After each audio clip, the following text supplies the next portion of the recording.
इस्लामाबाद और लाहौर समेत मुल्क के मुख्तलिफ शहरों में जलजले के झटके। पेशावर, मुल्तान, सरगोदा, झंग, फैसलाबाद और चन्योट में जलजला।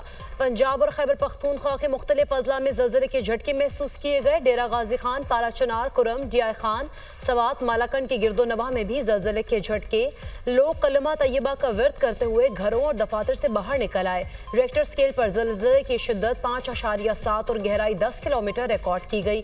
जलजले का मरकज डीजी खान के करीब शादी वाला था। जलजला पेमा मरकज।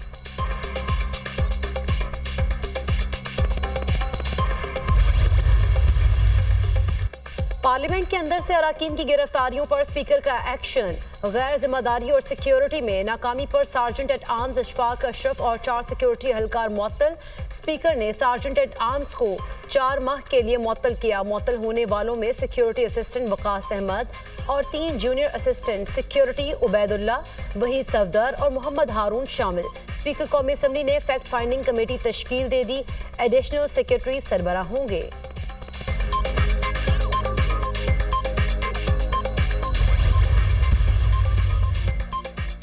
अपोजिशन लीडर उमर अयूब, असद कैसर और जताज गुल राहदारी जमानत के लिए पेशावर हाई कोर्ट पहुंच गए। पीटीआई रहनुमाओं की राहदारी जमानत के लिए दरख्वास्तें समात के लिए मुकर्रर। अपोजिशन लीडर उमर अयूब ने कहा, 9 मई फॉल्स फ्लैग ऑपरेशन था, 9 सितंबर जमहूरियत पर हमला था। पाकिस्तान में कोई जमहूरियत नहीं। हमारे पार्लिमानी लीडर्स दर बदर हैं। पूरे मुल्क में मेरे खिलाफ मुतअद्दिद मुकदमात दर्ज हैं। असद कैसर ने कहा, कौमी असम्बली में पहुंचने की कोशिश करेंगे। हुकूमत के बिल को रोकने के लिए हर हद तक जाएंगे। हुकूमती बिल इंतहाई खतरनाक है। एक शख्स को फायदा देने के लिए ऐसा किया जा रहा है। लापता फैजान उस्मान की बाजियाबी के बाद तफ्तीश आगे न बढ़ने से मुतालिक केस 4 रोज हो गए, आप तफ्तीश नहीं कर सके। आईजी साहब, क्या मेरे ऑर्डर में कोई इबहाम था? जस्टिस बाबर सत्तार। लापता फैजान उस्मान के वापस आने के बाद 6 दफा एसपी, तफ्तीशी, एसएचओ और उनके वालिद के पास गए। फैजान उस्मान से हमारी मुलाकात नहीं करवाई गई। ट्विटर अकाउंट का पता लगाने के लिए पीटीए से राब्ता, हमारी मीटिंग हुई है। आईजी इस्लामाबाद। जस्टिस बाबर सत्तार का आईजी इस्लामाबाद पर इजहार बरहमी, जितनी हमारी जिम्मेदारी है उतनी उनकी भी जिम्मेदारी है जो वर्दियां पहनकर यहाँ बैठे हुए हैं। अदालत का आईजी इस्लामाबाद से मुकालमा। इस्लामाबाद हाईकोर्ट ने आईजी इस्लामाबाद की रिपोर्ट को गैर तसल्ली बख्श करार दे दिया।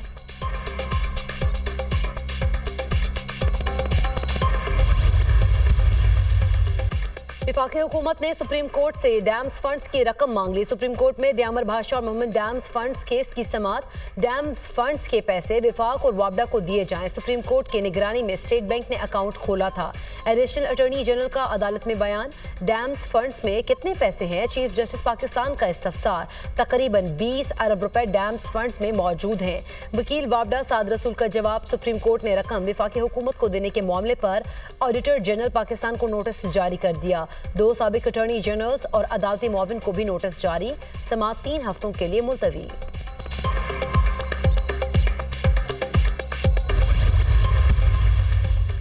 पीटीआई रहनुमा शुएब शाहीन की 26 नंबर चुरंगी तोड़फोड़ केस में जमानत बाद गिरफ्तारी मंजूर। एटीसी के जज अबुल हसनान जुल्करनैन ने जमानत मंजूर की।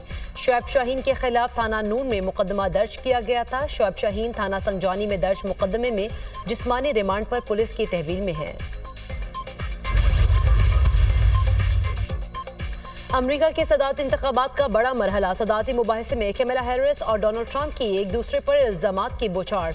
अमेरिका में अफरात-ए-ज़र एक संजीदा मसला है, लेकिन बदकिस्मती से ट्रंप के पास गरीबों की जिंदगियां बेहतर करने का कोई मंसूबा नहीं।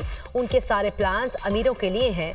मैं अमेरिका की मिडिल क्लास फैमिली से ताल्लुक़ रखती हूँ और हमेशा मिडिल क्लास लोगों के लिए आवाज़ उठाती हूँ।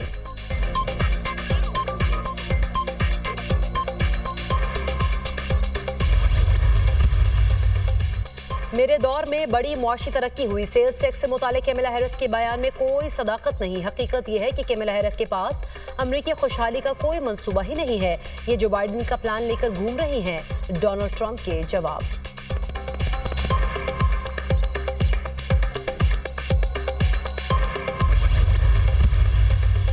गवर्नर गवर्नर वजीर आला सिंध मुराद अली शाह की मज़ार क़ायद पर हाजिरी, फूल रखे फातह खानी की। गवर्नर सिंध कामरान टिसोरी ने कहा, कायद आज़म के नक्शे कदम पर चलने की ज़रूरत है। कायद आज़म से मोहब्बत का मतलब है पाकिस्तान से मोहब्बत। 9 मई जैसे वाक़यात पर हम शर्मिंदा हैं। एक सियासी जमात के रहनुमाओं का रवैया इंतहाई नामुनासिब है। मखसूस सियासी जमात के बयानिए से पाकिस्तान की साख मुतासिर हुई। बैरूनी ताकतों के आला कार पाकिस्तान की तरक्की नहीं चाहते। वज़ीर आला सिंध मुराद अली शाह ने कहा, हम कायद आज़म के विजन पर अमल दरामद करेंगे। सबको यकजान होकर मुल्क की हिफाजत करना होगी। वज़ीर आला KP अली अमीन गंडापुर के बयान की मसम्मत।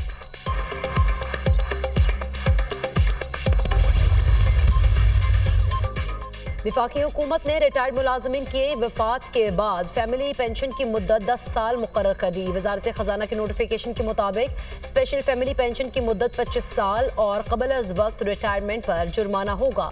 वफात पाने वाले रिटायर्ड मुलाजिम का फैमिली पेंशन हकदार माजूर बच्चा ताहयात फैमिली पेंशन वसूल करेगा। रजा कराना रिटायरमेंट के लिए 25 साल सर्विस लाजमी होगी। कबल अज वक्त रिटायरमेंट लेने वाले मुलाजमीन की पेंशन में 3% सालाना कमी कर दी जाएगी।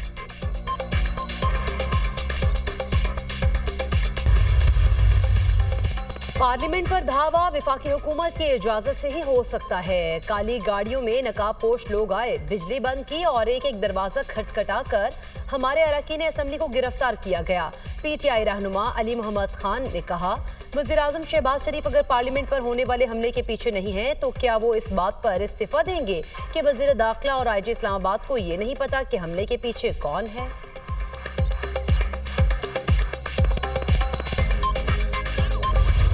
मिल्लत का पासुबां है मोहम्मद अली जिन्नाह। बरे सगीर के मुसलमानों को आज़ादी का तोहफा देने वाले अजीम रहनुमा की बरसी।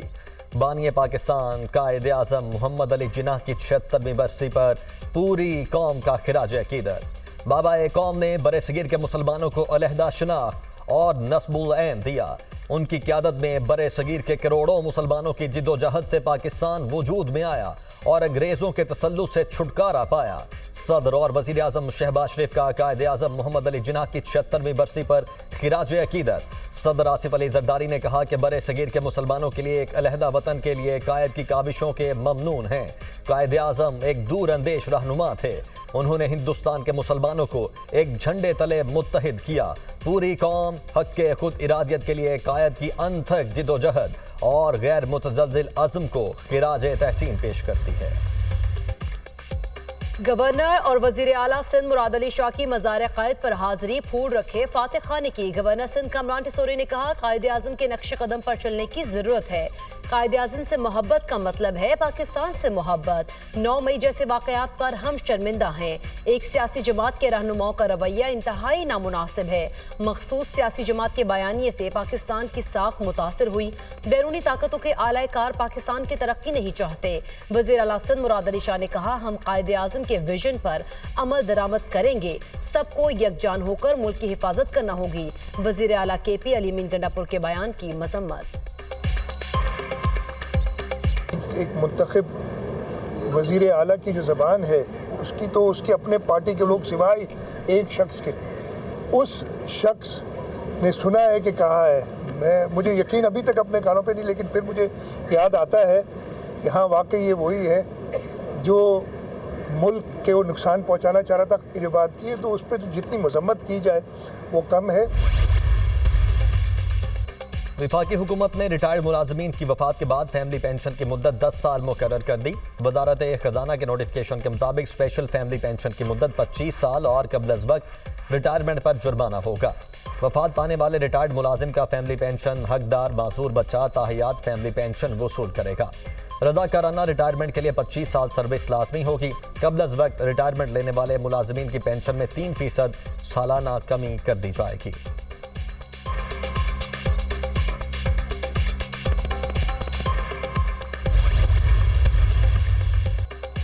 पेंशन एक बम की शक्ल इख्तियार कर चुकी है, इसे रोकना होगा। पेंशन इस्लाहात पर जल्द कानून साजी लाएंगे। जो इदारे नुकसान में चल रहे हैं वहां से अरबों रुपए बचा सकते हैं। वज़ीर खजाना मोहम्मद औरंगजेब का कहना है कि ज़राअत के शोबे का मईशत में बहुत अहम किरदार है।